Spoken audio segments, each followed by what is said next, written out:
అమరావతి అభివృద్ధిపై సీఎం చంద్రబాబు ఆసక్తికర వ్యాఖ్యలు చేశారు. అమరావతిపై ప్రజల నమ్మకాన్ని నిలబెడతామని ఉద్ఘాటించారు. ఫ్యూచర్ సిటీగా రాజధాని అమరావతిని నిర్మిస్తామని సీఎం చంద్రబాబు తెలిపారు. ప్రధానమంత్రి నరేంద్ర మోడీ చేతుల మీదుగా రాజధాని అమరావతి పనులు పునఃప్రారంభమయ్యాయని ఆంధ్రప్రదేశ్ ముఖ్యమంత్రి నారా చంద్రబాబు నాయుడు తెలిపారు. ఈ కార్యక్రమాన్ని విజయవంతం చేసిన ప్రతి ఒక్కరికి ధన్యవాదాలు తెలిపారు. రాష్ట్రంలోని వివిధ ప్రాంతాల నుంచి తరలివచ్చిన ప్రజలకు, రాజధాని రైతులకు కార్యక్రమాన్ని అద్భుతంగా నిర్వహించిన ప్రభుత్వ యంత్రాంగానికి, అధికారులు, మంత్రులు, ప్రజాప్రతినిధులకు, కార్యక్రమాన్ని ప్రజల్లోకి తీసుకువెళ్లిన మీడియా, సోషల్ మీడియా వారికి కృతజ్ఞతాపూర్వక నమస్కారాలు తెలియజేస్తున్నానని సీఎం చంద్రబాబు అన్నారు. ఈ మేరకు సోషల్ మీడియా మాధ్యమం ఎక్స్ వేదికగా సీఎం చంద్రబాబు ట్వీట్ చేశారు. అమరావతిపై విషం చిమ్మిన స్వార్థపరులు ఇప్పటికైనా పశ్చాత్తాపం వ్యక్తం చేయాలని సమాచార శాఖ మంత్రి కొలుసు పార్థసారథి హితవు పలికారు. అమరావతి శక్తిని సాక్షాత్తు ప్రధాని మోదీ గుర్తించి కీర్తించారని, అమరావతి ప్రాధాన్యత, అవసరాన్ని ఇప్పటికైనా గుర్తించాలన్నారు. అమరావతికి చట్టబద్ధత కల్పించే అంశంపై కూటమి ప్రభుత్వం చర్యలు తీసుకుంటుందన్నారు. అమరావతి దేవతల రాజధాని అంటూ ప్రధాని మోడీ ప్రశంసించారని ఏపీ మంత్రి పార్థసారథి తెలిపారు. రాష్ట్రం నంబర్ 1గా ఎదుగుతుందనే నమ్మకాన్ని ప్రధాని కలిగించారని తెలిపారు. విజయవాడలో నిర్వహించిన మీడియా సమావేశంలో మంత్రి పార్థసారథి మాట్లాడారు. సీఎం పనితీరు, దూరదృష్టిని ప్రధాని ప్రశంసించారు. రాష్ట్ర యువత కళలను అమరావతి నిజం చేస్తుందని ఆయన చెప్పారు. ఏఐ, గ్రీన్ ఎనర్జీ, హెల్త్ రంగాల్లో అమరావతి అభివృద్ధి చెందాలని ప్రధాని ఆకాంక్షించారని పేర్కొన్నారు. ప్రతి ఎకరాకు సాగునీరు అందించే లక్ష్యంతో కేంద్రం పనిచేస్తోందని చెప్పారు. గత పాలకులు అమరావతిలో విధ్వంసం సృష్టించారని, పోలవరం ప్రాజెక్టును పూర్తి చేసుకోగలమనే నమ్మకం కలుగుతోందని అన్నారు. సీఎం నాయకత్వంలో పోలవరం, బనకచెర్ల ప్రాజెక్టు సాధ్యమే. ప్రతి ఇంటా వ్యాపారవేత్తలను తయారు చేయాలనేది సీఎం ఆలోచన. అందుకు అనుగుణంగా అందరం కలిసి పనిచేస్తాం అని పార్థసారథి తెలిపారు. సాక్షాత్ ప్రధానమంత్రి గారే ఈ అమరావతి నిర్మాణం, ఈ అమరావతి నగర నిర్మాణం ఈ రాష్ట్ర యువత కళలను నిజం చేస్తుంది అని చెప్పారంటే అమరావతి యొక్క అవసరం, అమరావతి నగరంలో ఉన్న శక్తి సాక్షాత్ ప్రధానమంత్రి గారే కీర్తించారని చెప్పేసి కూడా ఈ సందర్భంగా నేను తెలియజేస్తా ఉన్నాను. ఈ నగరం భవిష్యత్తులో ఐటీలో కానివ్వండి, ఇన్ఫర్మేషన్ టెక్నాలజీలో కానివ్వండి, ఆర్టిఫిషియల్ ఇంటెలిజెన్స్లో కానివ్వండి, గ్రీన్ ఎనర్జీలో కానివ్వండి, ఎడ్యుకేషన్, హెల్త్ రంగాల్లో దేశంలోనే నెంబర్ 1 నగరంగా అభివృద్ధి చెందాలని చెప్పేసి ఆయన ఆకాంక్షించడం తెలుగు ప్రజలకు చాలా సంతోషాన్ని ఇచ్చిందని చెప్పేసి కూడా ఈ సందర్భంగా తెలియజేస్తా ఉన్నాను.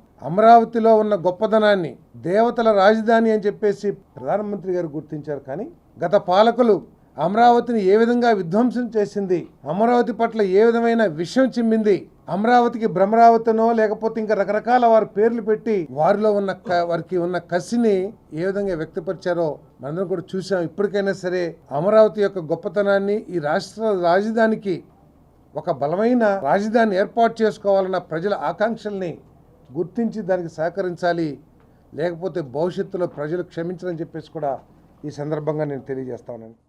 ఈ నెల 24వ తేదీ ఆదివారం నీట్ 2025 పరీక్ష నిర్వహణకు పగడ్బందీ ఏర్పాట్లు చేశామని, అధికారులు ప్రతి దశలోనూ అప్రమత్తంగా వ్యవహరించాలని జిల్లా కలెక్టర్ డాక్టర్ జి లక్ష్మీసా సూచించారు.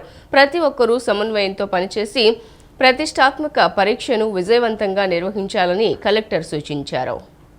వైద్య కళాశాలలో అండర్ గ్రాడ్యుయేట్ కోర్సుల్లో ప్రవేశాలకు నిర్వహించే నీట్ 2025పై విజయవాడలోని రైతు శిక్షణా కేంద్రంలో శనివారం సెంటర్ సూపరింటెండెంట్లు, అబ్జర్వర్లకు ప్రత్యేక శిక్షణా కార్యక్రమం జరిగింది.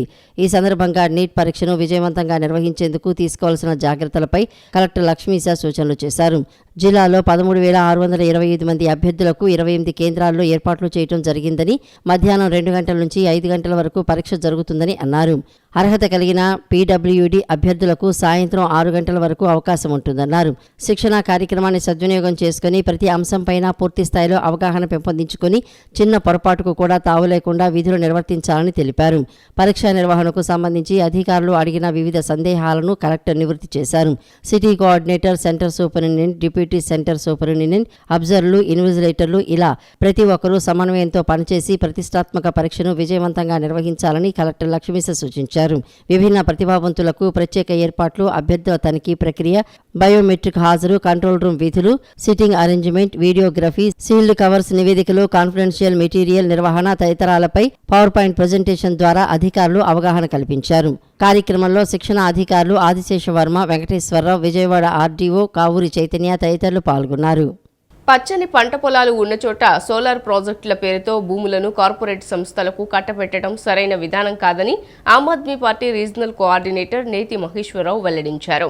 నీటి సౌకర్యం లేని బీడు భూములను సోలార్ ప్రాజెక్టులకు కేటాయించాలని ప్రభుత్వానికి సూచించారు. రామాయపట్నం భూముల కేటాయింపులను రద్దు చేయాలని విజ్ఞప్తి చేశారు. ఆంధ్రప్రదేశ్లో గత ప్రభుత్వం, ప్రస్తుత కూటమి ప్రభుత్వం అభివృద్ధి అంటే రైతుల భూములను డొల్ల కంపెనీలకు కట్టబెట్టడమేనా అన్న అంశం మీద ఆమ్ ఆద్మీ పార్టీ అన్ని రాజకీయ పక్షాలతో గాంధీనగర్లోని ఛాంబర్ ఆఫ్ కామర్స్ హాల్లో రౌండ్ టేబుల్ సమావేశం నిర్వహించింది. Aam Aadmi party zonal coordinator నేతి మహేశ్వరరావు ఆధ్వర్యంలో జరిగిన ఈ కార్యక్రమంలో మాజీ మంత్రి వడ్డే శోభనాద్రీశ్వరరావు, మాజీ MLC Shankara Padmasri, CPI party నగర కార్యవర్గ సభ్యులు శ్రీనివాసరావు, పార్టీ పెద్దలు, ప్రజా సంఘాల నాయకులు, రైతు సంఘాల నాయకులు, మేధావులు పాల్గొన్నారు. ఈ సందర్భంగా వక్తలు మాట్లాడుతూ రామాయపట్నం పరిసర ప్రాంతాల్లో ఉన్న రైతులకు అండగా నిలబడాల్సిన సమయం వచ్చిందని అన్నారు.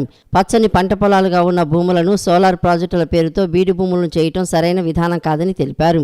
నీటి వసతి లేని బంజరు భూములను ప్రాజెక్టులకు కేటాయించాలని చెప్పారు. సామర్థ్యం లేని డొల్ల కంపెనీలకు భూములు కేటాయించడం వ్యతిరేకిస్తున్నామని చెప్పారు. గత ప్రభుత్వంలో రైతుల పట్ల జగన్ చేసిన తప్పిదాలని కూటమి ప్రభుత్వం కూడా చేస్తోందన్నారు. రామాయపట్నం రైతుల కోసం కలిసికట్టుగా ప్రభుత్వ రైతు వ్యతిరేక విధానాలకు వ్యతిరేకంగా పోరాటాలు చేయాల్సిన అవసరం ఉందని తెలిపారు. అటువంటి చోట్ల సోలార్ ప్రాజెక్టుకి భూములు ఇవ్వటం కరెక్ట్ కాదు. ఎక్కడైనా పెద్దగా నీటి సౌకర్యం లేక దాదాపుగా పడావుగా పడి ఉన్నటువంటి భూముల్ని సోలార్ విద్యుత్ ఉత్పత్తి కానీ లేక ఇతర పరికరాలు తయారు చేసేదానికి కానీ కేటాయించాలి. కానీ అక్కడ రామాయపట్నం సమీపంలో కేటాయించడం సరికాదు. ఆ విషయంలో రాష్ట్ర ప్రభుత్వం తిరిగి పునరాలోచన చేసి ఆ రైతుల భూములు తీసుకోవటం విరమించాలి. అసలు ఇండోసోల్ ప్రాజెక్టుకి గతంలో జగన్మోహన్ రెడ్డి గారి ప్రభుత్వం ఉండగా అడ్డగోలుగా లబ్ధి చేకూర్చింది అని చెప్పి అనేక మంది తెలుగుదేశం ప్రముఖ నాయకులందరూ కూడా విమర్శలు చేయటం, దాన్ని క్యాన్సిల్ చేయాలని చెప్పి కోరటం జరిగినటువంటి నేపథ్యంలో ఇప్పటికైనా ఆ ఇండోసోల్ ప్రాజెక్టుకి కేటాయించిన దాన్ని రద్దు చేయటం, రైతుల భూములు విరమించటం, తర్వాత BPCL ని కాకినాడ దగ్గర లేక బందర్ దగ్గర పెట్టడం మంచిదని చెప్పి ప్రభుత్వాన్ని ఆలోచించమని ఈనాటి మా సమావేశంలో విజ్ఞప్తి చేస్తున్నాం. మీద జియో పాస్ చేసి అక్కడ రైతులను కన్సల్ట్ చేయకుండా భయపెట్టి గ్రామ సభలు ఏమి లేకుండా రైతుల భూములు తీసుకునే విధానం. ఒకవైపేమో అమరావతి రైతులు మోడల్ చూపించి నేను రైతుల దగ్గర స్వచ్ఛందంగా తీసుకుంటానని ప్రపంచ స్థాయిలో మాట్లాడే విధానం, పక్క చిక్కిన ప్రకాశం జిల్లా మా రైతుల దగ్గర బలవంతంగా భయపడి తీసుకునే విధానం. దానికి ఒక రైతు సూసైడ్ చేసి చచ్చిపోయినా కూడా ఇప్పుడు వరకు ఎవరు మాట్లాడిన పరిస్థితి. అలాగే ఈ ప్రభుత్వం వచ్చిన తర్వాత వర్షా క్లస్టర్స్ ప్రైవేట్ లిమిటెడ్ మనం చూస్తే వైజాగ్ లో 1% షేర్ ఉన్న సతీష్ అబ్బూర్ అనే వ్యక్తి, ఆయనకి ఆల్మోస్ట్ 60 ఎకరాలంటే 2,000 కోట్ల పైగా విలువైన భూమిని కట్టబెట్టిన పరిస్థితి. ఆ సతీష్ అబ్బూర్ బ్యాక్గ్రౌండ్ గా మనం చెక్ చేస్తే కేసినేని చిన్నికి వ్యాపార భాగస్వామి, మొత్తం అన్ని బిజినెస్ లో కూడా సతీష్ అబ్బూరి వాళ్ళ బ్రదర్ రామకృష్ణ అబ్బూరి, వెంకట అబ్బూరి వీళ్ళందరూ కూడా వ్యాపారం చేసి, వీళ్ళందరూ కూడా అధికారంలోకి రాకముందు జగన్మోహన్ రెడ్డి గారు 1,00,000 కోట్లు దోచుకున్నారు అని చెప్పి విమర్శలు చేసిన వాళ్లే వీళ్ళు. ఈ రోజున ఎలక్ట్రల్ బాండ్లు తీసుకున్న తర్వాత ఒక విశ్వేశ్వర రెడ్డి, ఒక అబ్బూరి సతీష్ వీళ్ళందరూ కూడా పునీతులు అయినట్టుగా మళ్ళీ వాళ్ళకి ఇక్కడ ఉన్నటువంటి రైతుల భూములన్నీ కూడా కట్టబెట్టే ప్రయత్నం చేస్తా ఉన్నారు. లోకేష్ గారు 2 లక్షల ఎకరాలు భూమి తీసుకుంటా అని ప్రచారం చేసుకుంటా ఉన్నారు. అంటే గతంలో జగన్మోహన్ రెడ్డి గారు దోచుకున్న 1,00,000 కోట్ల కంటే 10 రెట్లు దోచుకోవాలనే ఆలోచన వీళ్ళలో చాలా స్పష్టంగా కనపడతా ఉంది. అమరావతి ఆంధ్రప్రదేశ్ అభివృద్ధికి కేంద్రం ఎప్పుడూ అండగా ఉంటుందని బీజేపీ రాష్ట్ర మీడియా ఇన్ఛార్జ్ పోతూరి నాగభూషణం స్పష్టం చేశారు. డబుల్ ఇంజిన్ సర్కార్ ద్వారా అభివృద్ధి పనులు పరుగులు పెడుతుందన్నారు. మోదీ, చంద్రబాబు, పవన్ కళ్యాణ్ సారథ్యంలో అభివృద్ధి సంక్షేమంతో ప్రజలకు, రాష్ట్రానికి మేలు జరుగుతుందని పేర్కొన్నారు. విజయవాడలోని బీజేపీ రాష్ట్ర కార్యాలయం నందు నిర్వహించిన మీడియా సమావేశంలో బీజేపీ రాష్ట్ర మీడియా ఇన్ఛార్జి పాతూరు నాగభూషణం మీడియాతో మాట్లాడారు. కూటమి ప్రభుత్వం వచ్చిన తర్వాత మోడీ 3 సార్లు ఏపీకి వచ్చారని, అమరావతి అభివృద్ధికి కట్టుబడి ఉన్నట్లు మోడీ చెప్పారని అన్నారు. నిన్న సభను బాహుబలి 3గా ప్రజలు చెబుతున్నారని అన్నారు. గత 5 ఏళ్లు రాష్ట్రాన్ని నాశనం చేసిన వైసీపీ వాళ్లు ఇప్పుడు విమర్శలు చేస్తున్నారని, అమరావతిని అభివృద్ధి చేయకుండా నాశనం చేసింది వైసీపీనని ఆగ్రహం వ్యక్తం చేశారు. కమ్యూనిస్టు పార్టీల నేతలు కూడా అభివృద్ధి నిరోధకాలుగా మారారని చేస్తున్నారని, రాష్ట్రంలో పరిస్థితులు కాకుండా ఏదేదో ప్రకటనలు చేస్తున్నారని మండిపడ్డారు. మొన్న షర్మిల నోటికొచ్చిన విధంగా మోడీపై వ్యాఖ్యలు చేశారని మండిపడ్డారు. కూటమి ప్రభుత్వంలో జరుగుతున్న అభివృద్ధిని చూసి వైసీపీ వాళ్లు ఓర్వలేకపోతున్నారని అన్నారు. యోగా వల్ల మానసిక ఒత్తిడిని తట్టుకొని నిలబడే అవగాహన ఉంటుందని, జూన్ 21న అంతర్జాతీయ యోగా దినోత్సవాన విశాఖకు వస్తామని మోడీ హామీ ఇచ్చారని తెలిపారు. రాష్ట్రానికి 3 కొత్త పోర్టులు, 8 షిప్పింగ్ హార్బర్లు అందుబాటులోకి రానున్నాయని తెలిపారు. నిన్న ఇంత హడావుడిగా ఇప్పుడు పెట్టడానికి ఏంటంటే కారణం, రాత్రి నుంచి వైసీపీ వాళ్ళు మాట్లాడుతూ ఉన్నారు. ప్రధానమంత్రి మోడీ గారు ఏమీ అనౌన్స్ చేయలేదని. వాళ్ళకి అసలు అనౌన్స్మెంట్ గురించి తెలిస్తే మాట్లాడాల. ఎంత చక్కగా ఒక పాంప్లెట్లో ఏమేమి రోడ్లు వేసాం, ఏమేమి దీనికి సంబంధించినటువంటి ప్రోగ్రాములు చేశాం, చక్కగా రాష్ట్ర ప్రభుత్వం కేంద్ర ప్రభుత్వ సహకారంతో ఏమేం చేసాం అనేది చక్కగా ఇచ్చారు. ఇవి కాక దీంట్లో శంకుస్థాపనలు ఏం చేసాం, మన అమరావతిలో ఏమేం చేసాం అనేది కూడా చక్కగా ప్రింట్ వేసాం. నేను అడుగుతున్న వైసీపీ నాయకులను కానీ కాంగ్రెస్ పార్టీని కానీ, మీ జీవితంలో ఎప్పుడైనా ఈ విధంగా ఒక కార్యక్రమం పెట్టి పూర్తయిన పనులువి, శంకుస్థాపనలువి, ప్రోగ్రెస్లో ఉన్నాయని ఎప్పుడైనా చేయగలిగారా? ఈ 5 సంవత్సరాలు ఏ రోజైనా సరే వైఎస్ జగన్మోహన్ రెడ్డి మీ పార్టీ నాయకులు కానీ మంత్రులు కానీ ఈ విధంగా చేశారా? ఇది చేయకపోగా మళ్ళీ ఈ రోజున ఈ రాష్ట్రం అభివృద్ధి చెందుతుంది. నిన్న క్లియర్గా చెప్పారు మోడీ గారు, ఈ రాష్ట్రం వాళ్ళ పేపర్లో రాశారు, మళ్ళీ రాయడం కూడా, దేశానికి ఇంజిన్ లాంటిది అమరావతి ఈ రాష్ట్రం. దేవాలయ అభివృద్ధి పనుల్లో భాగంగా విజయవాడ దుర్గగుడి ఘాట్ రోడ్డును ఈ నెల 6 తేదీ నుంచి 3 రోజుల పాటు మూసివేయనున్నారు. తరచూ కొండచర్యలు విరిగిపడుతున్న నేపథ్యంలో ప్రమాదాల నివారణ తీవ్రతను తగ్గించేందుకు అధికారులు గట్టి చర్యలు తీసుకోనున్నారు. ఈ నేపథ్యంలో 6, 7, 8 తేదీల్లో ఘాట్ రోడ్డు మూసివేయాలని ఆలయ అధికారులు నిర్ణయించారు. ప్రకటించిన తేదీల్లో ఘాట్ రోడ్డుపై ఎటువంటి వాహనాలను అనుమతించేది లేదని అధికారులు స్పష్టం చేశారు. విజయవాడ ఇంద్రకీలాద్రి ఘాట్ రోడ్డు మరమ్మతు పనులతో పాటు కొండ చర్యలకు మెష్ తదితర పనులు చేపట్టాలని శ్రీ దుర్గా మల్లేశ్వర స్వామి దేవస్థానం అధికారులు నిర్ణయించారు. ఈ నేపథ్యంలో ఈ నెల 6వ తేదీ నుంచి 3 రోజుల పాటు దుర్గగుడి ఘాట్ రోడ్డును మూసివేయనున్నారు. ఈ మేరకు ఆలయ కార్యనిర్వహణాధికారి ఓ ప్రకటన జారీ చేశారు. భక్తులు కనకదుర్గా నగర్ మార్గం ద్వారా గుడికి చేరుకోవాలని అధికారులు సూచించారు. హైదరాబాద్ వైపు నుండి వచ్చే భక్తులు పున్నమి ఘాట్లో తమ వాహనాలు పార్క్ చేసుకుని అక్కడి నుండి దేవస్థానం ఏర్పాటు చేసిన ఉచిత బస్సు ద్వారా దేవస్థానానికి చేరుకోవాలని అధికారులు సూచించారు. విశాఖపట్నం, చెన్నై తదితర ప్రాంతాల నుండి 1 టౌన్ వైపు వచ్చే భక్తులు సీతమ్మవారి పాదాల వద్ద ఉన్న హోల్డింగ్ ఏరియాలో తమ వాహనాలు పార్క్ చేసుకోవాలని, అక్కడ దేవస్థానం ఏర్పాటు చేసే ఉచిత బస్సు ద్వారా దేవస్థానానికి చేరుకోవాలని ఆలయ ఈవో కె రామచంద్ర మోహన్ ఓ ప్రకటనలో తెలిపారు.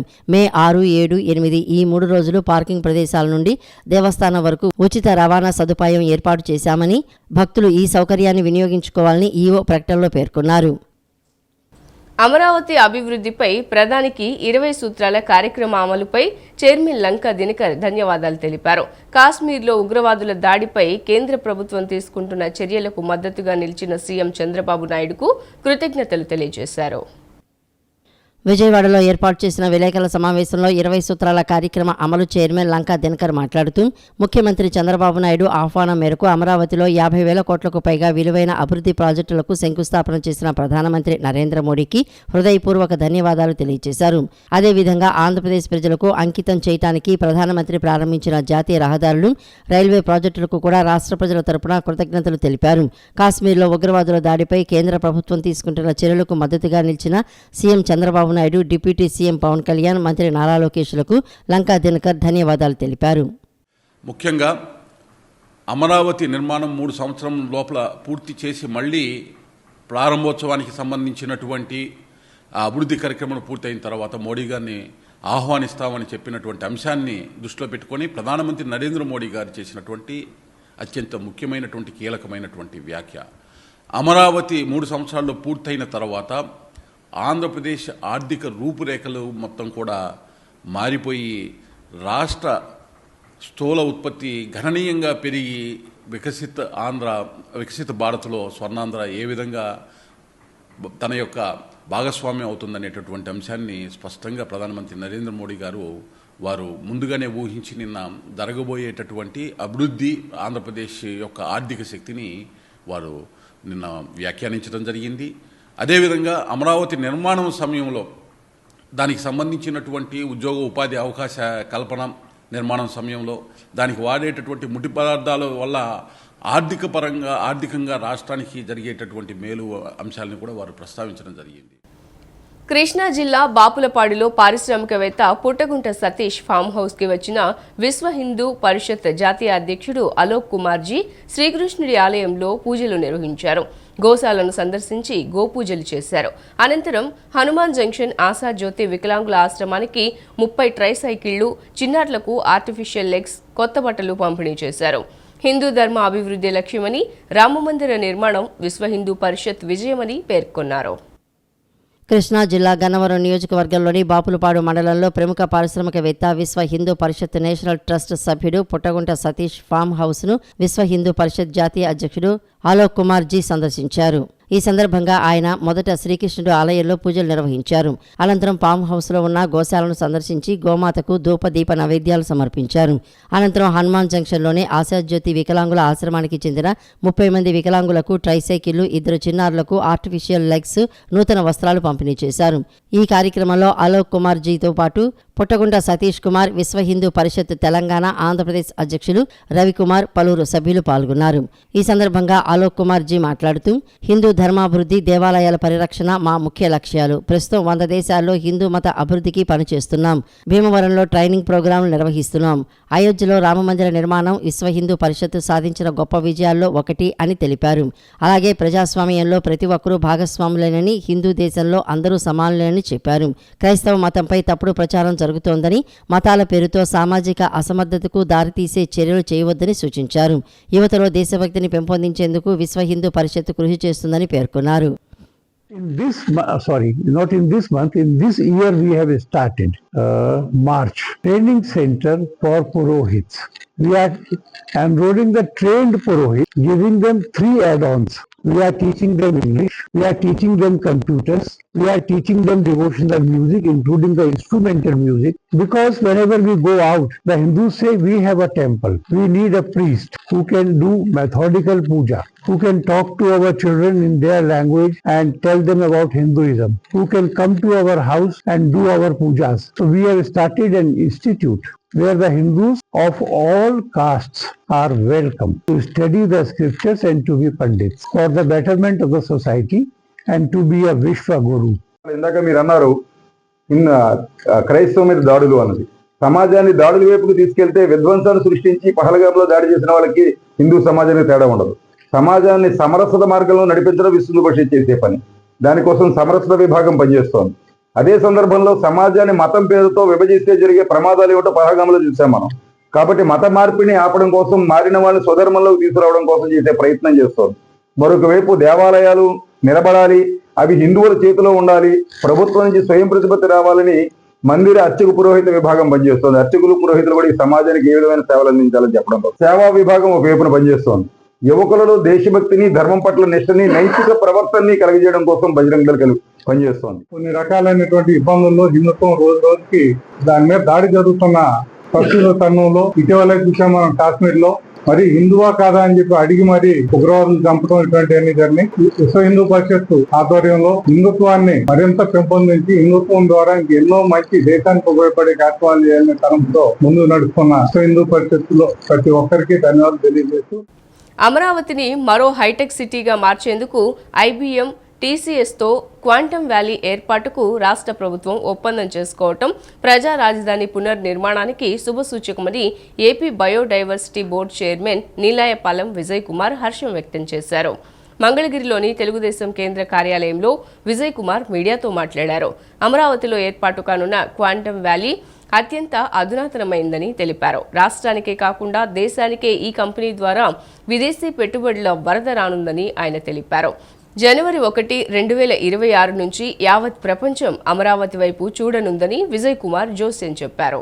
ఈ క్వాంటమ్ కంప్యూటింగ్ అనేది ప్రపంచంలో అత్యంత అధునాతనమైన టెక్నాలజీ. ఈరోజు మనం వాడే కంప్యూటర్ల కంటే మనం వాడే సిస్టమ్స్ కంటే 100 రెట్లు ఫాస్ట్గా పనిచేసేదే క్వాంటమ్ కంప్యూటింగ్ అనేది. సో ఈ క్వాంటమ్ కంప్యూటింగ్ ద్వారా మనం ఎంతంత పెద్ద డేటానైనా అత్యంత ఈజీగా సునాయాసంగా చేసేయచ్చు. ఇట్లాంటివి ఇప్పటిదాకా భారతదేశంలో లేనే లేదు. భారతదేశం ఏంటి, ఆసియా ఖండంలోనే లేనే లేదు. కేవలం యుఎస్, యూరోప్లో ఒక 5-6 ప్రదేశాల్లో మాత్రమే ఈ క్వాంటమ్ కంప్యూటింగ్ ఉంది. ఓ రకంగా కేవలం నాసా, గూగుల్ లాంటి వాటికే పరిమితమైన ఈ క్వాంటమ్ కంప్యూటింగ్ వితిన్ 7 months 7 నెలల్లోనే ఆంధ్రప్రదేశ్ అమరావతిలో జనవరి 1 చంద్రబాబు నాయుడు ఎంత ధైర్యంతో తేదీ కూడా చెప్పేశాడు. జనవరి 1, 2026 అంటే జనవరి 1 అందరం కొత్త సంవత్సరం జరుపుకోబోతున్న శుభ సమయాన రాబోయే జనవరి 1 క్వాంటమ్ వ్యాలీ అనేది ఓపెన్ అవుతుంది. తిరువూరుకు చెందిన ప్రముఖ తెలుగు యూట్యూబర్ వేంపాటి మధుమతి అనుమానాస్పద స్థితిలో మృతి చెందింది. ఈ ఘటన స్థానికంగా తీవ్ర కలకలం సృష్టించింది. తాజాగా తన అమ్మమ్మ ఇంటికి వెళ్లిన ఆమె అక్కడ ఉరివేసుకుని ఆత్మహత్య చేసుకుంది. ఆత్మహత్యకు వివాహేతర సంబంధమే కారణమని తెలుస్తోంది. కాగా ప్రతాప్పై మర్డర్ కేసు నమోదు చేయాలంటూ తిరువూరు ప్రధాన రహదారిలో ఆందోళనకు దిగారు మృతురాలి కుటుంబ సభ్యులు, బంధువులు. ఎన్టీఆర్ జిల్లా తిరువూరులో ఉద్రిక్తత నెలకొంది. మొన్న ఏకొండూరు గ్రామానికి చెందిన వెంపాటి మధుమిత అనుమానాస్పద స్థితిలో మృతి చెందారు. విసన్నపేట మండలం తెల్లదేవరపల్లి గ్రామంలో అనుమానాస్పద స్థితిలో ఉరివేసుకుని ప్రాణాలు వదిలారు. మృతురాలు ఫేస్బుక్, ఇన్స్టాగ్రామ్లో రీల్స్ చేస్తూ ఉండేది. మృతురాలు మధుమిత అమ్మమ్మ ఊరు తెల్లదేవరపల్లి గ్రామం కాగా విసన్నపేట మండలం తెల్లదేవరపల్లి గ్రామానికి చెందిన బొల్లిపోగు ప్రతాప్ అనే వ్యక్తి తమ కూతురును తీసుకువెళ్లి చంపి ఉరివేశాడు అని ఆరోపిస్తున్నారు ఆమె తల్లిదండ్రులు వెంపాటి పాపారావు, లావణ్య. దీంతో ప్రతాప్ని అదుపులోకి తీసుకుని కేసు నమోదు చేసి మృతదేహాన్ని పోస్టుమార్టం నిమిత్తం తిరువూరు ప్రభుత్వ ఆసుపత్రికి తరలించారు. అయితే ప్రతాప్పై సరైన సెక్షన్స్ నమోదు చేయకుండా కేసు పెట్టారని, ప్రతాప్పై మర్డర్ కేసు నమోదు చేయాలంటూ తిరువూరు ప్రధాన రహదారిలో ఆందోళనకు దిగారు. మృతురాలి కుటుంబ సభ్యులు, బంధువులు మధుమితకు న్యాయం చేయాలని రోడ్డుపై బైఠాయించారు. దీంతో రోడ్డుకు ఇరువైపులా భారీగా వాహనాలు నిలిచిపోయాయి. న్యాయం చేసే వరకు కదిలేది లేదని పోలీసులకు వ్యతిరేకంగా నినాదాలు చేశారు మధుమిత కుటుంబ సభ్యులు, బంధువులు. అయితే రోడ్డుపై బైఠాయించిన వారిని లాగేశారు పోలీసులు. ఇరువురి మధ్య తోపులాట, వాగ్వాదంతో పరిస్థితి ఉద్రిక్తంగా మారింది. మంగళగిరి నగరంలో ద్విచక్ర వాహనాల భద్రత కరువవుతోంది. ఆసుపత్రులు, కళ్యాణ మండపాలు, షాపింగ్ కాంప్లెక్స్ల ఎదుట చివరికి ఇంటి ముందు వాహనాన్ని నిలిపి పక్కకు వెళ్లాలన్న జంకే పరిస్థితులు నెలకొన్నాయి. నగరంలో సీసీ కెమెరాలు ఉన్నా చోరీలు మాత్రం ఆగడం లేదు. టెక్నాలజీతో నేరాలకు అడ్డుకట్ట వేస్తామని నిత్యం భద్రతా సూక్తులు వల్లించే పోలీసు ఉన్నతాధికారులకు బైకు దొంగలు సవాల్గా మారారు. తాజాగా నగరంలోని టిప్పర్ల బజార్లో గత 3 రోజులుగా వరుసగా 3 ద్విచక్ర వాహనాలు చోరీకి గురయ్యాయి. దీంతో స్థానిక ప్రజలు బెంబేలెత్తిపోతున్నారు. ఇళ్ల ఎదుట పార్కింగ్ చేసిన ద్విచక్ర వాహనాలను దొంగలు చాకచక్యంగా చోరీ చేయటం సీసీ కెమెరాల్లో సైతం రికార్డైనట్లు స్థానికులు చెబుతున్నారు. టిప్పర్ల బజార్లోని కొందరు గంజాయి ముఠా సభ్యుల జల్సాలకు అలవాటు పడి ద్విచక్ర వాహనాలను చోరీ చేసి ఉంటారని స్థానిక ప్రజలు అనుమానం వ్యక్తం చేస్తున్నారు. ఇప్పటికైనా పోలీసులు దొంగతనాలపై దృష్టి సారించి వాహనాల చోరీలను నియంత్రించాల్సిన అవసరం ఎంతైనా ఉందని స్థానికులు అభిప్రాయాన్ని వ్యక్తం చేశారు. సిటీ న్యూస్ ఇంతటితో సమాప్తం. తిరిగి వార్తల్లో మళ్ళీ కలుద్దాం. అంతవరకు సెలవు. నమస్కారం.